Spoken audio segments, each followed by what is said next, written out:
อันนี้ก็สิมาบอกมือใหม่เนาะคลิปนี้มีสาระขอให้พี่น้องกดไลค์กดแชร์ซอยได้เนาะมือใหม่ที่ยังบ่สามารถผ่านเกณฑ์ YouTube เนาะสบายดีพี่น้องป้องปายหมดสุผู้สุคนเนาะบ่ว่าจะรับชมอยู่ลาวหรือต่างประเทศอยู่ไสก็ยาเนาะก็ยินดีต้อนรับเข้าสู่ช่องวิถีคนนอกบ้านหรือว่าขอบใจที่เข้ามาเบิ่งช่องนี้หลายๆเนาะ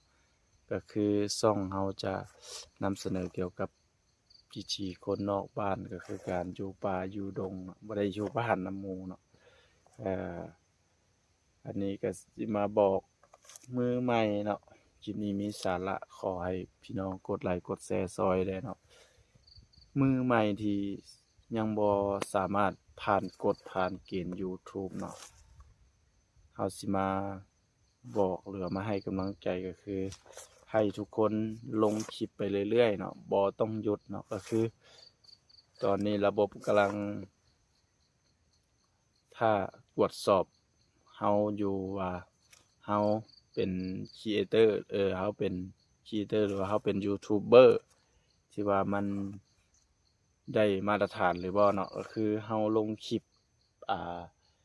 เฮาลงคลิปสม่ำเสมอหรือบ่เป็นเวลายาวนานหรือว่าเป็นเวลาเป็นเดือน2เดือน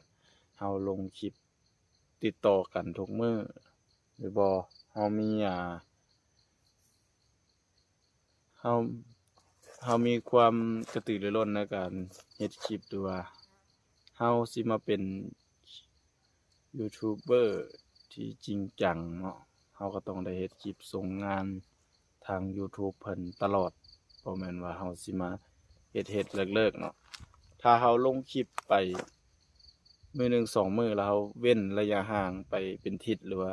มื้อหนึ่ง2มื้อเฮามาลงอีกคลิปหนึ่งสิเนาะช่องก็จะบ่ถูกดันเนาะช่องเฮาจะบ่ถูกดันก็คือสังเกตก็ได้เวลาเฮาลงคลิปไปประมาณเดือนหนึ่งติดต่อกันจะเริ่มดันขึ้นติดต่อกันแล้วก็จะเริ่มว่ายอดวิวเฮาเพิ่มขึ้นเนาะลงคลิปใดไปก็แตกหลักพันสินะหลักพันหลักร้อยขึ้นไปแต่ว่าเวลาเฮามาปะไว้ทิศหนึ่งเฮาปะไว้ทิศหนึ่งแล้วเฮาบ่ลงแล้วเฮามาลง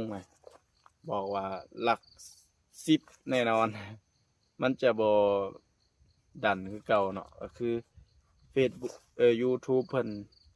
ต้องการความเป็นสม่ำเสมอเนาะก็คือให้ลงติดต่อกันเลยบ่ต้องพักแบบว่าพักถ้าเฮาจะพักเนาะมันมีวิธีอยู่ก็คือตั้งเวลาไว้เนาะก็คือเฮาถ่ายคลิปอิหยังก็อย่าเฮาจะลงไปไว้เลยประมาณทิศสำหรับข้าพเจ้าเนาะอันนี้คือเทคนิคเดี๋ยวสิมาบอกก็คือข้าพเจ้าจะลงเป็นคลิปปะไว้30มื้อเลยก็คือภายในเดือนนั้นก็คือลงไปก่อนแล้วที่เหลือลงไปปะไว้ให้มันฮอดให้มันครบเดือนไว้ก่อนเลยแหละเนาะก็คือลงไปฮอดเดือนแล้วก็เฮาก็หลังจากนั้นเฮาก็เฮ็ดคลิปไปปกติเพราะว่าคลิปนั้นมันจะเข้าทุกมื้อก็คือ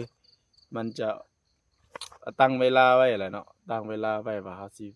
โพสต์มื้อใดเฮาเฮ็ดคลิปเทื่อเดียวแล้วก็ปะเลยก็คือตัวนั้นมันตัวบล็อกไว้ก็คือบ่ให้เฮาข้ามมื้อเนาะก็คือลงวิดีโอปะไว้เลยเป็น30มื้อติดกันแล้วก็หลังจากนั้น30มื้อก็คือเดือนหนึ่งนั่นแหละเนาะสมมุติเฮามื้อนี้วันที่1ที่2เฮาก็ลงไปฮอดวันที่30ปะไว้เลย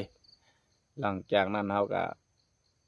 เฮ็ดคลิปปกติไปลงไปทุกมื้อให้มันมีแหละเนาะใ